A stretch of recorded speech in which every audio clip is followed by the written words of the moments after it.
Hello, everybody, and welcome to Unstoppable with me. That's right, Kerwin Ray. I am your host with Natalie Jill, and this chick is like lightning. Natalie kills fat for a living. She holds a degree in health and human performance, is a best-selling author, and has appeared on networks like Fox News and NBC.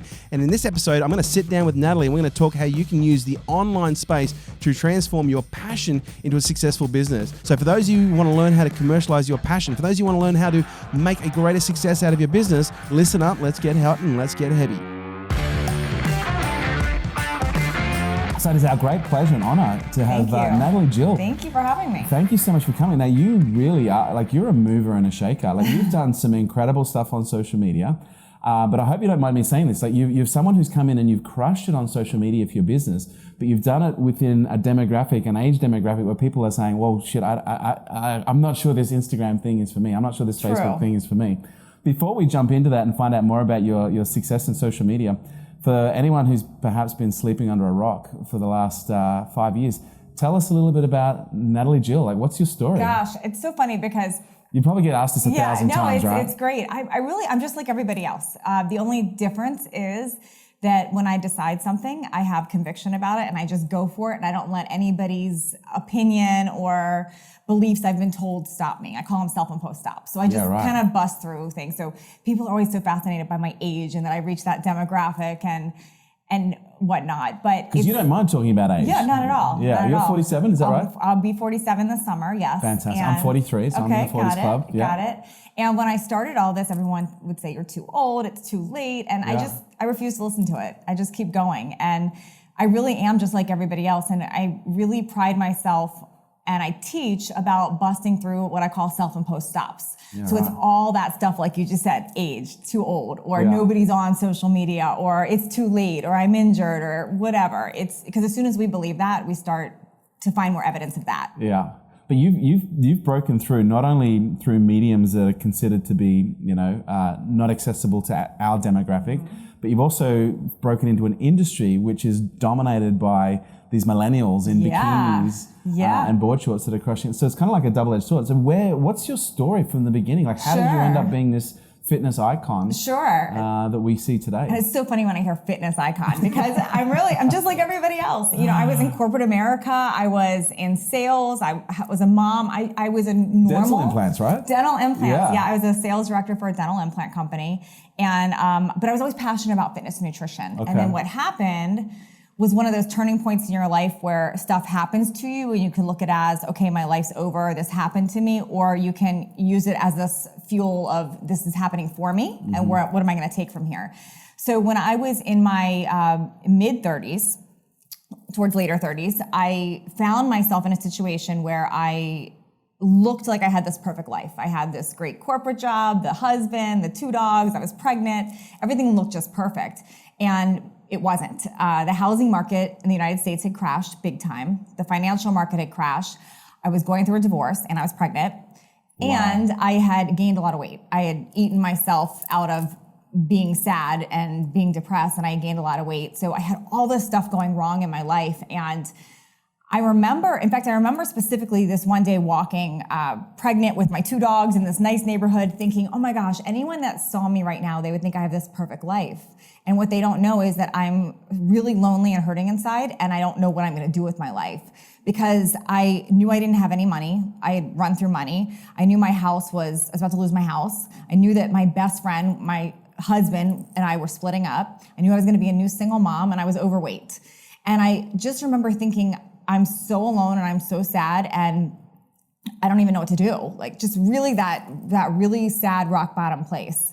And it wasn't until I had to stay with that for a few months. I had to really just be in that depression and that validation of my life sucks. Sometimes we just are there and we want to just, I wanted to find other validation that my life sucks. and then one day it just wasn't working for me anymore. I thought, this isn't who I am. This isn't what I've stood for. This is not what I taught in sales. This is not what I am to people. What is it that I teach? What is it that I've studied? And it really was about creating a vision and having goals and how to achieve a goal. And I thought, well, why can't I do that for my life? So I sat down one day and I did the cheesy vision board. People say it's cheesy, but I still do them every year till this day.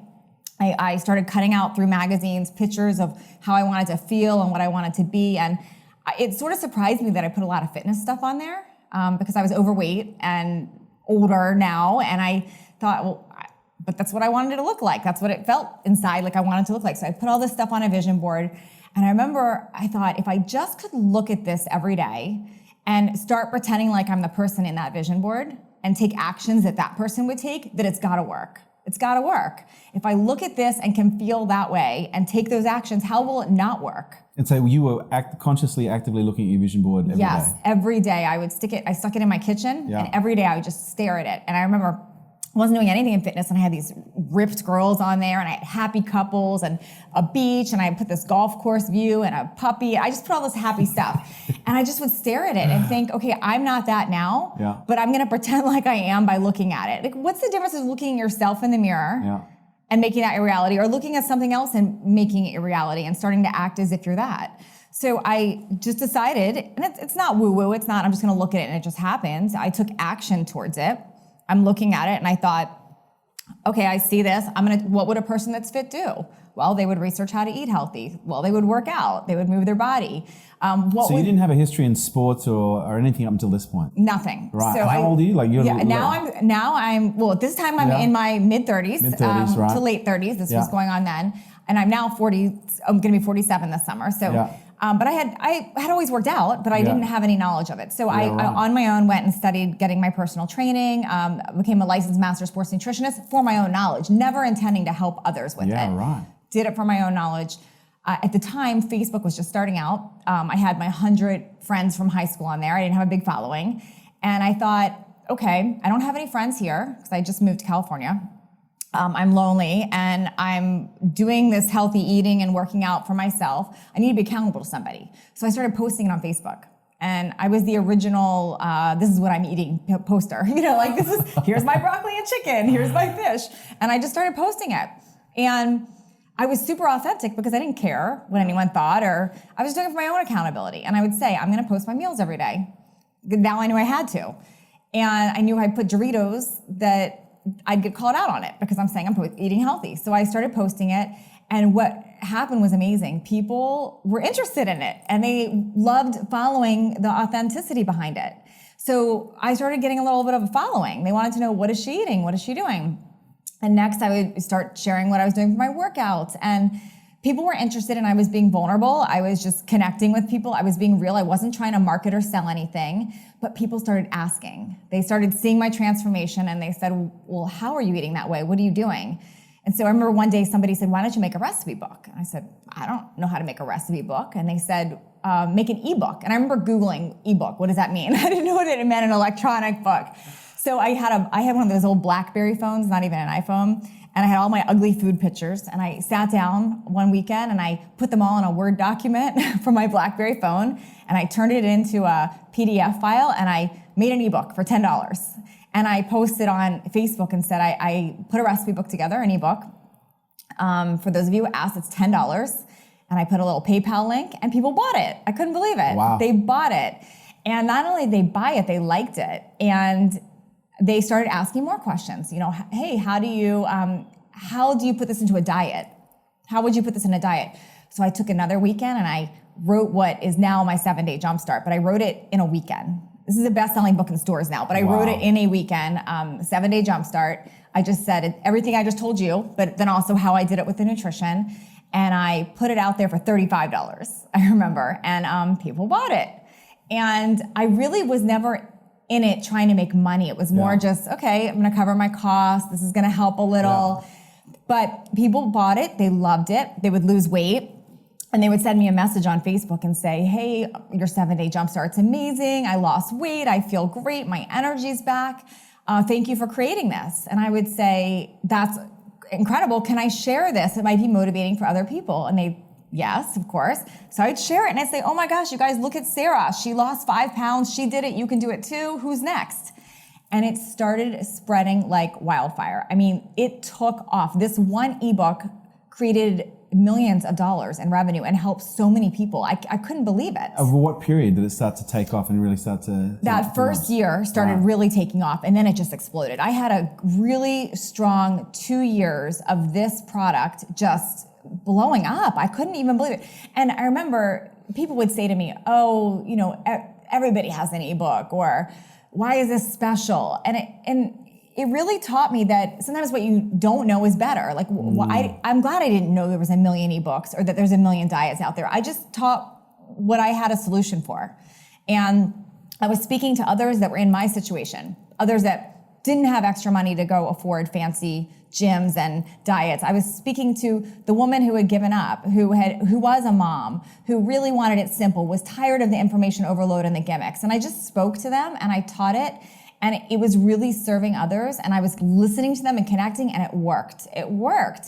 And that product not only became a tremendous ebook, it's now a best-selling book in stores. Wow. Yeah.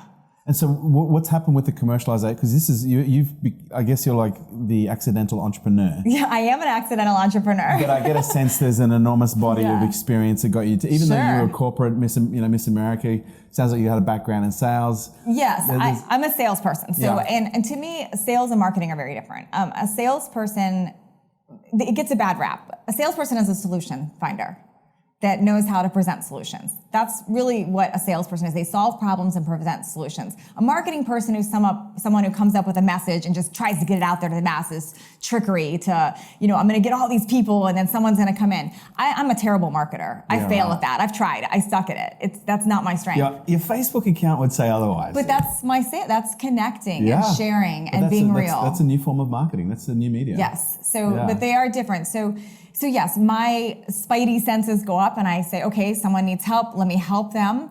But it was never about creating a business. I made it into a business, but it wasn't the initial intention. So when you started to think about the commercialization of this, because I think there's plenty of people, you know, they're doing their passion. Yes. But at some point they're like, well, how do I do my passion and pay the bills? Yes. You started with, well, I'll just put a recipe book together for $10. And I was like, oh shit, that sold a few copies. I might put another one together, you know, for $35. How did you then go on to commercialize further from there? Great question. What other ways did you monetize? Yeah. So, well, for starters, the disconnect I see a lot of times with people that say that is they're scared to start because they're stuck in perfection. Like it has to be perfect. I didn't even think about that. I just went. My husband says I'm ready, fire, fire, fire, and now I might aim. Ready, fire, you know, aim. Yeah. I'm not a ready, aim. A lot of people are aiming forever and they just never fire. Yeah, right. I didn't care that there was grammar errors. I didn't care that it was my ugly BlackBerry photos. I just did it. It's improved over time. I just did it. You just go for it. So that's the first thing. As far as how did it go from there? I've made a lot of mistakes, as most business people have done. Going from there I continued to listen to what people wanted. So they liked my 7-day jumpstart. Now they want workouts. So a DVD was next. I made a physical DVD. Now they want it electronically. I make that. So it was always listening. What are they asking for and creating? Where I failed many times, and failure's fine, but where I failed many times was trying to guess ahead, trying to say, I want to do this. They'll buy it. That doesn't work. It has always come back to when I listen to my audience, when I listen to my client and create what they want, that works. When I try to do it from a money-making standpoint, or this is what somebody else is doing, or this is what I should do, that hasn't worked for me. Yeah, right. And so now is your business predominantly just books and videos now? My business is a big scope of things now. Yeah, it's been so what's involved? So what I would say a big part of my business is ebooks and academies, programs that I've created. That is a big part of what I've done. I've made video academies. Like I have a product called Full Body Reset, which is it's like my 7-day jumpstart, but through video and connection. We do weekly Zoom calls. There's a lot involved there. So it's like a little community. That I built. So that's a big part of my business. And that's all the digital side, side. And then I also have, I do VIP weekends where I get small groups of women together and we retreat together, and it's like in a weekend we break through a lot of this. So, but it's in-person connection. I do a lot of that, love that. And then I do, because it's fun for me and I love social media and I love being creative and creating things. I do brand deals, endorsement deals. Well, a company will come to me. If the product fits in with what I do and my audience, I will come up with a campaign for them, and that's where I get my creativity out. Okay, it's really fun. Okay, cool. Yeah. And I see that you've done incredibly well on, do you think social media is one of the key ingredients for your success? Initially. Yeah. Initially it is. Initially, social media, I would not have been where I am right now had it not been for Facebook initially. I owe Facebook a lot. That's why they can punish me with their bad algorithms now, because I do owe them a lot. I'm happy to pay Facebook for ads, because I made a lot of money from Facebook initially without paying a penny to them. You know, they did a lot for me. So yes, initially. On the other side of it, I think social media can hurt us now, because we can me and many people I've talked to, you get so caught up with the likes and the competition out there that it can distract you from your bigger picture and what you're doing. So as much as I am on social media, and I will continue to be, I really work to focus on getting people off of that into my own communities. Yeah, right. So you've actually separated and created segregated communities of Facebook. So you're using Facebook groups? I do use Facebook groups, but I also have those people on my email or in my Zooms. Okay. You know, people are separate, not just in my Facebook community. Well, you're not a small player. You've got 1.8 million on Facebook. Your Instagram, what's your Instagram? It's almost 500,000. Almost 500,000. Almost there. You got 287,000 on YouTube. You got over 30,000 on Twitter. These aren't small numbers. So clearly you've tapped into a vein of understanding something. What do you think has been really key for you, having the penetration that you've had across so many different? Because some people are especially fitness, they're Instagram deep. Yes. Facebook non-existent, Twitter non-existent. But you seem to have this cross-platform presence that's kind of rare. I think I'm consistent, and I've taken the time to learn. So Pinterest is another big one for me. I've loved Pinterest. Yeah, right. I never just did what other people were doing. I studied things. So I was Facebook first, and then when I heard about Instagram, I obsessed over Instagram for a few weeks to figure it out. I didn't just hire somebody to do it. I didn't buy followers. I just learned it and tried to learn the nature of it. Same thing with Pinterest. I would just dive in and study it. Now, social media can be very, very time consuming to do it right. So I can't say that I'm an expert on it. What I will say is I do take the time to learn it, understand it, study it, dial in my message, and then I stick there. It's not like you're sitting there running seminars on how to make money through social media. You're doing this every day. Exactly. And it's supporting, quite a considerable little empire and enterprise that you've got there. Yes. So what's been the key for you when it comes to penetrating? Has it been taking the time to learn, or is it the input, putting focus on good quality content, or a combination? It's a little bit of both. It's taking the time to learn it initially first, not just delegating and hiring out. I see a lot of entrepreneurs do that wrong. They just think they can hire someone to do their Facebook. Do you think there comes a time in either a solopreneur or a business owner's life where they should do it initially, but at some point they should outsource? You should always do it initially just to understand it. It's just like any part of anyone that's successful in business will tell you the same thing, that they had to learn something first. Yeah. Otherwise, how do you ever know and how do you know that you're getting a good value for what you're paying? I've done every aspect of my business at one point. I've videoed, I've done edits, I've worked on building my website. I've done everything at one point on my own just so I understand it. Yeah. Doesn't mean I can't hire someone better then. Yeah. But yes, initially I think it's important to put a little bit of time into understanding. And then as far as content, there's also, again, no trickery. I think people go wrong there. It's about just being real and being yourself. Like the thing that you're scared to post is what you should post. Because that's what makes you look real. Yeah, just being real. Yeah. Just if you have to do a million filters before you put your video on, there's a problem right there. The people I see doing exceptionally well on social media, and I don't mean exceptionally well as they have millions of likes and it just looks there. Someone that's actually earning income, growing a community from social media, they're doing it by being really real and authentic. They're being real. They're sharing what's actually happening in their life. That's why Instagram stories, that's why Snapchat, why all of those do well, because it's very real. So how much has video played a role as a media? Video is huge for me. Yeah. I love video because video really is where that connection is. Is that your favorite format? Video is my favorite format. Yeah. Absolutely. And even greater than video on grand scale, I love using Zoom. I mean, just having, you get 100 people in one of your programs on a Zoom call with you where you're actually looking at their face and you have a little mini meeting, they can chat with you. That to me is my favorite. So when it comes to, I've lost count of how many videos that you've got out there, but you've got a lot of videos. A lot of cumulative views. I'm gonna assume it's in the billions now. I have no idea. That sounds like a lot, but maybe. Well, I'm gonna assume that it's right up there.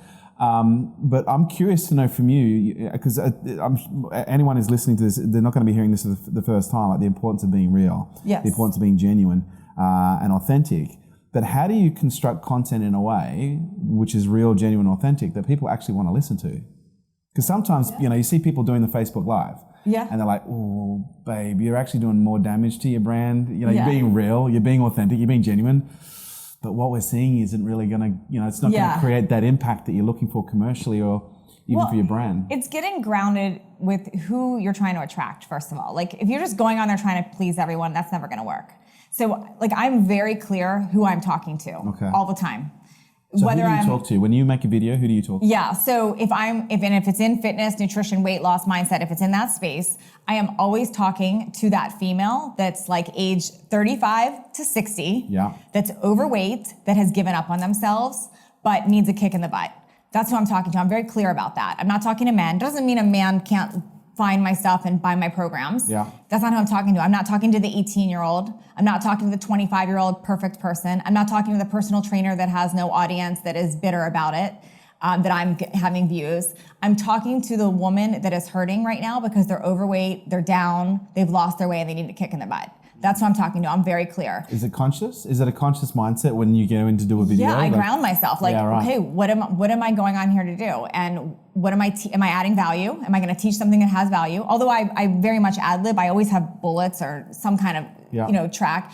I'm very clear. I even ground myself to, okay, so what if I go live right now and there's somebody really mean and they're hating on me? Like, how am I going to handle that? I talk myself through this ahead of time, and I remind myself I'm going to ignore them because that's not who my audience is. So you still get, I can imagine at your scale, you'd get haters? Yeah, I definitely. I mean, everybody does. And it doesn't affect me really anymore because the majority of what I get is not a hater. Yeah. But every now and then you'll get somebody, and I'm human. What's your strategy dealing with trolls or haters? So it used to be argue with them and prove them that I'm right, but that never actually worked. So it's like I finally figured it out. Like, it doesn't matter. I can argue with this guy for 8 hours online and waste my whole day. He's still not going to change his mind. Yeah. Right. When you argue with an idiot, they'll always beat you with their experience. Yeah. So it was really, and then it was delete and block. I went into this like, you don't like me, you're out of my life, you're dead. That was a strategy. That didn't really work either because you can't delete and block everyone from your life. So now it's just talking to who it is that you want to talk to and ignore the rest. Like, I'm not going to give attention to that.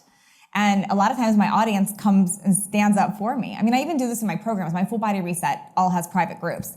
And those in my programs know I do not tolerate excuses. I won't validate them because it doesn't serve anyone to validate your excuse. If I say, yes, that sucks, you should just give up, it does not help serve you. So it's not that I say you're lame for having an excuse. I just don't speak into it. We talk about what can we create now? What's the solution? What's the alternative? What can we do?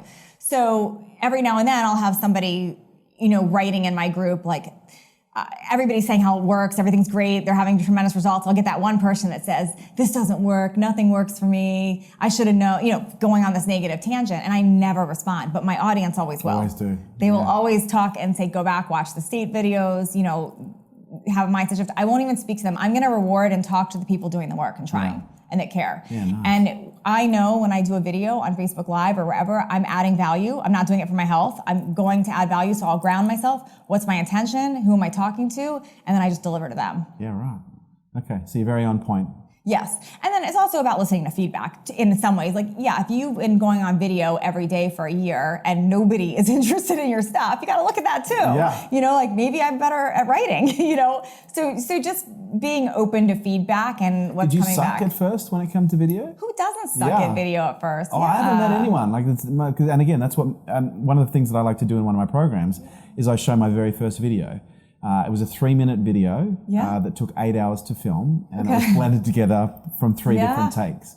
And it was the fuck fest. It was like literally fuck. It was just a total screwball. But what I find is when people go that, they watch that, they're like, oh my God, like, you really sucked. It's like, well, yeah, we all do. Everyone does. When we first start. That's important to realize. Because you think, much like fitness, people think that they should start with the good body before they actually look after it. No. And in social media, we don't start with great content. We've just got to start with what we've got. I suppose I speak on growing social media, and I always say, I put pictures up, and I put like that perfect girl up that looks all perfect in a thong and whatever, trashy looking even. And I'll say, what do you think of when you see this? And people get mean, like, she's trashy, she's horrible, this is me. Like, all this hate starts coming out. Yeah, wow. And then you put like a normal person up just smiling, like, what does this give you? I feel like, oh, I want to help them. It makes me happy. So it's not about that perfection. It's about being real. Yeah. So even if somebody sucks on video, what would it look like if they jump on video and say, okay, guys, I'm super nervous. I've never done a video before, and I know I'm going to probably suck, so bear with me.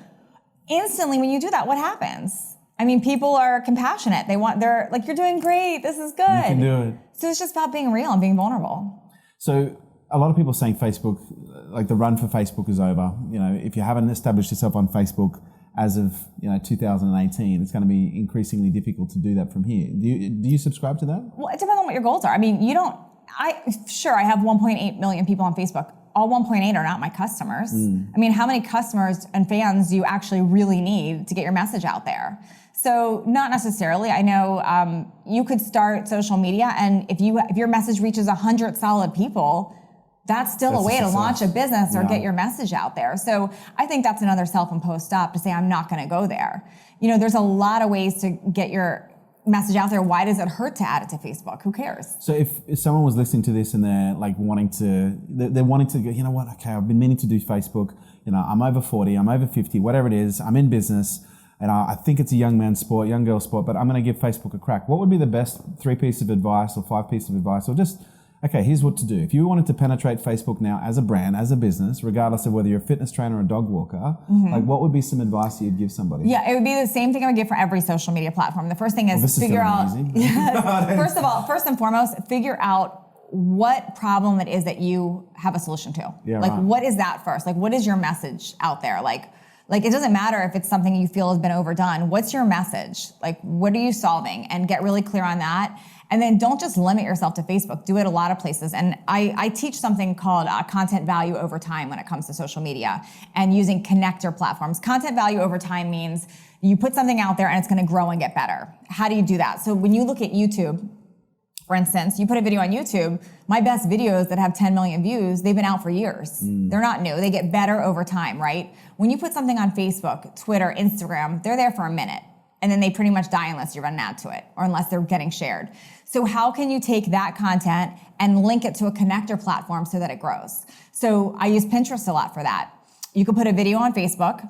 You can then grab the URL from that and make a pin card, put it on Pinterest, and link it to Facebook. So now it's out there growing and getting better over time. So I don't necessarily do that all the time anymore, but when I was growing it, I would do things like that. That's a good way to cross-promote your platforms as well. Yes, always. And it's not just about putting something on Twitter and pushing it to Instagram or whatever. That's not really great for each site. Yeah. You want it to look unique for each site, but you can link around. Yeah. You could take a Facebook post and put that link on Twitter with a post. You could go on Snapchat and film that you just did a big live on Facebook. You could share around what you're doing. Is it also important to be, like I'm going to assume that would be a part of the mix, but you want to make sure you're dominating with as much original content on the platforms as possible? I don't know that. You mean original to yourself or original to other people? Native to the platforms. I think it is key to do that. So like if I put one of the things something, I've seen on with YouTube links, showing a YouTube link, you're going to get suppressed reach. For instance, if I let's say I have a blog on my website, instead of just sharing the blog to Facebook, what I'll typically do is write the information on Facebook, and then in the comments, I'll put a link to the blog. Yeah, right. So there's a little bit of both. Yeah, okay. And Pinterest, you've actually been able to monitor, which is one of those... Pinterest is awesome. In fact, I have a Pinterest program. I don't talk about it much, but I made a program called getpinfinity.com, which teaches you how to use Pinterest to grow other platforms. So why Pinterest? Because it has content value over time. Yeah, Pinterest is very visual. It shows up in Google. When you Google anything, I see Pinterest and YouTube. That's what I see. Pinterest and YouTube come up. So why wouldn't I use that?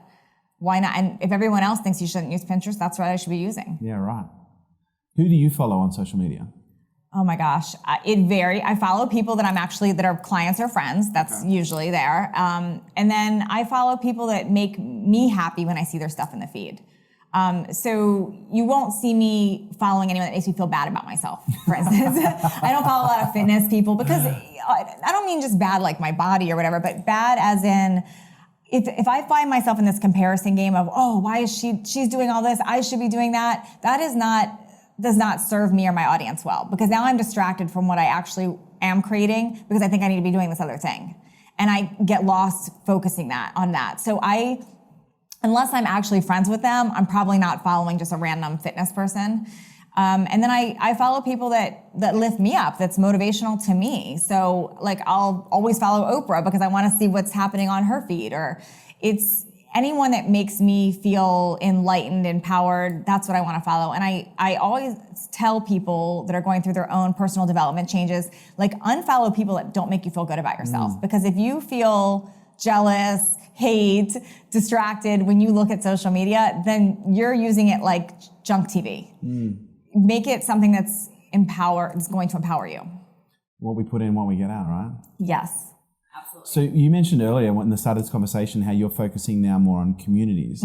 That's kind of interesting when you look at a lot of the algorithm updates that Zuckerberg has been pushing through with Facebook, that they seem to be having the same kind of ideas. Yes. Where they want to be taking the conversations, or not the conversation, they want to be taking the emphasis away from brands, and they want to be putting it back onto connections and conversations. Yes. Which kind of hints a lot at, like, the push for groups and the push for communities.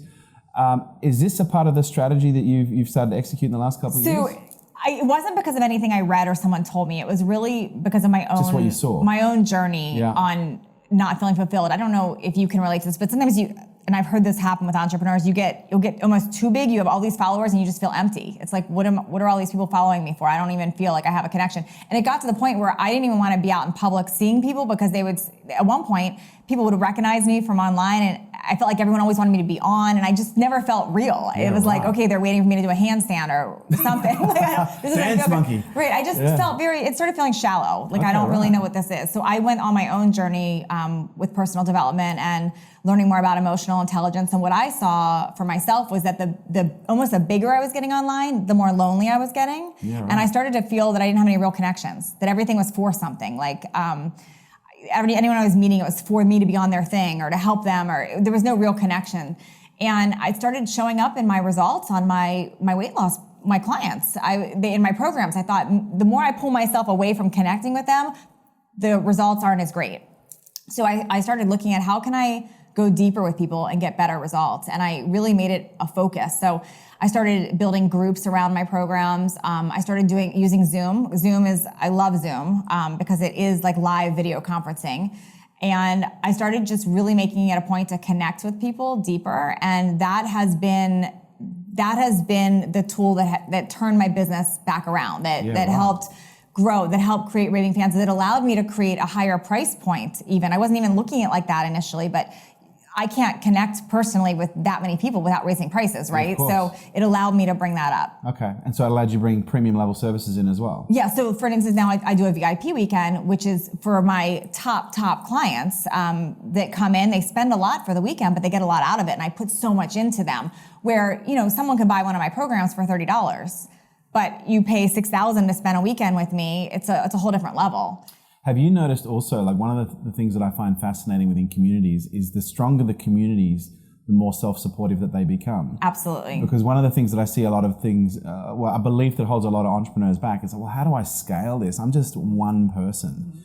And to me, that's the leadership question. So, well, how does a leader lead? They create more leaders. Yep. So is this something that you have done just by virtue of you being a strong leader, or is it something you've done consciously within your communities whereby you provided a level of value, you provide a level of service, but you've also done it in such a way where you encourage people to participate as their own leaders within your community, then recognize them as such publicly, so it encourages more of that same behavior? Big time. And I don't think I had it that methodical, but that has been what happens. Yeah. So for instance, I have some groups, higher level groups, that those that show up huge in my programs, I give them complimentary access, or I reward people that show up huge, and they in turn typically want to help give back and help others. So you reward, like, is that like public acknowledgement?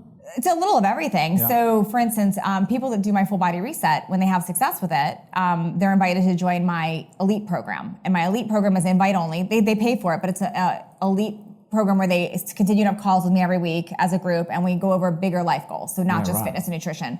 And there's some people that showed up so huge in my full body reset, I just give that to them for free. Yeah, if someone's showing up huge, I'm going to reward them. I don't even tell them that's happening ahead of time. It just inevitably happens. And I watch them. They treat my business like it's their own business. Yeah. It's amazing. I mean, they're coaching others, telling people about my programs. It's really incredible.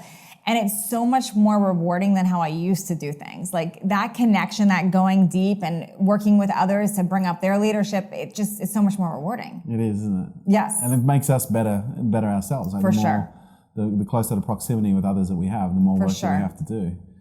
So I'm curious, like, what's next from here for you? Gosh, like, you've got a book coming out. Yeah, I've never been one to have the grand 5-year plan. I talk about it, and I change according to what's happening and what people are asking for. Yeah, right. Right now, my big focus is doing more of my VIP weekends because I absolutely love doing them, and that's when I have 10 to 20 people together at one time. I want to do bigger things with that. I love it. So how do you run that? Is that done on site in a resort, in a house? Yeah, so I did the first 2 I did at my house. Okay. I invited people literally to my house. Wow. I was scared to do it, and it was amazing. I said, "Come." Are you introvert, extrovert, ambivert? So it's funny that you should ask that. Yeah. Until I did the emotional intelligence work, I would have said I'm introverted. Okay. And that people always thought I was extroverted. But That you're I'm ambi. introvert. Now I really feel that was a protection mechanism. Like I didn't want people to get too close. I didn't want to get out there and connect. So I started thinking I was an introvert. But I actually do really feel well when I talk with other people and connect. It doesn't mean I don't need a recovery or a break after. So I don't know. I don't know that I'm going to define it anymore. Yeah. Well, I couldn't define myself until someone said, "Oh, you're just ambivert." And I was like, well, I've never even heard of that. Yeah, it's a combination of both. So maybe that's what I am. Yeah. Okay. Yeah. So the VIP weekend, I did the first 2 at my house, and it scared me to death. Them having these people at my house I don't know. It ended up being amazing, but it's gotten to the point it's a little overwhelming to have at my house. Okay. So the next one's at a resort. Yeah, right. So yeah. And so that's like 3 days structured. So like the next one I have coming up September 28th. It's we're doing it at the Monarch Dana Point, and I'll have up to 20 women, and it's 3 days, and we do. I say change your state, plan your plate, love your weight. So we go deep with that mindset piece first because that's everything. Okay. Figuring out what they want to step into, what those goals are, and then we'll go deep into the nutrition and the workouts, but in a way that relates to their new mindset. Okay. Three pieces of advice for someone over the age of 40 who's starting a new business and they're afraid of social media. Number 1, stop saying I'm over 40 and I'm too old. That's a self-imposed stop. So who says? I never say that, by the way. Like, but people do say it. I mean, until I started getting fit. You know what's really interesting? It's not until I started getting fit, until I started hearing about this fit over 40 movement. Yeah. Because I went through this massive body transformation in the last 2 years. And when I did that, like people started saying, "Oh my God, you're fit over 40." I was like, what's the number got to do with it? Like, I'm totally with you on that. Yeah, it's so crazy how we did. I know when I was 39, I said I'm going to be on the cover of a magazine. That was my random fitness goal, and I had friends laugh at me, like, "You're 39, like that's." And I've been on 9 covers from 39 to 47. Like nobody had done that. So, and it's to the point where it's funny. I know Muscle and Fitness called me last year, and they said, "Hey, we want to put you on our cover," and I said.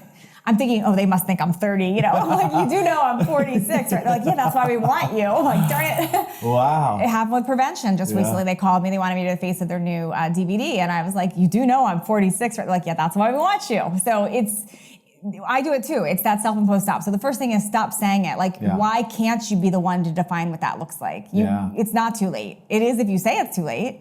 So just go. That's one. And so that's the first thing. And the second thing is stop trying to analyze what you're supposed to do online and just be yourself and figure out what it is that you have to offer. It doesn't matter that somebody else is doing something similar or whatever. Everybody's unique.